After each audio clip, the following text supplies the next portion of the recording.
Nag-react si Kim Chiu sa isang social media post na tila nagbibiro na tumatanda na ang mga nakakaalala at nakakakanta pa ng kanyang Chinese song noong panahon ng kanyang paglahok sa Pinoy Big Brother Teen Edition. Dumaan sa atensyon ng Chinita Princess ang post ng Ignacia Network sa X na dating Twitter kung saan nakasaad na kapag nagawa pang iham o kantahin ng isang tao ang awiting inawit ni Kim sa loob ng bahay ni Kuya, nangangahulugan daw itong tumatanda na ito. Kalakip ng post ang isang eksena sa noontime show na It's Showtime kung saan tinanong ni Vice Ganda si Bianca De Vera kung pang ilang season na ng Pinoy Big Brother ito.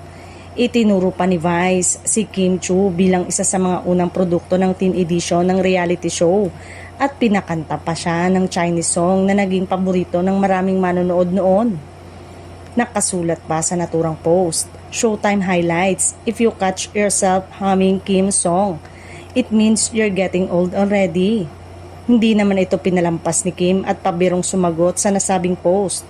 Hoy, super ka naman sa matanda, reaksyon ng actress TV host na ikinatuwari ng kanyang mga tagahanga. Marami sa kanyang supporters ang dumepensa at nagsabing hindi pa rin halata ang edad ni Kim dahil mukha pa rin itong bata at fresh. Ilan sa mga komento ng fans ay pa-senior pa lang ang age natin.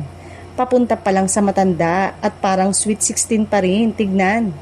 Naging usap-usapan tuloy sa social media ang nakakaaliw na palitan at tila walang kupas na kabataan ng Chinita Princess.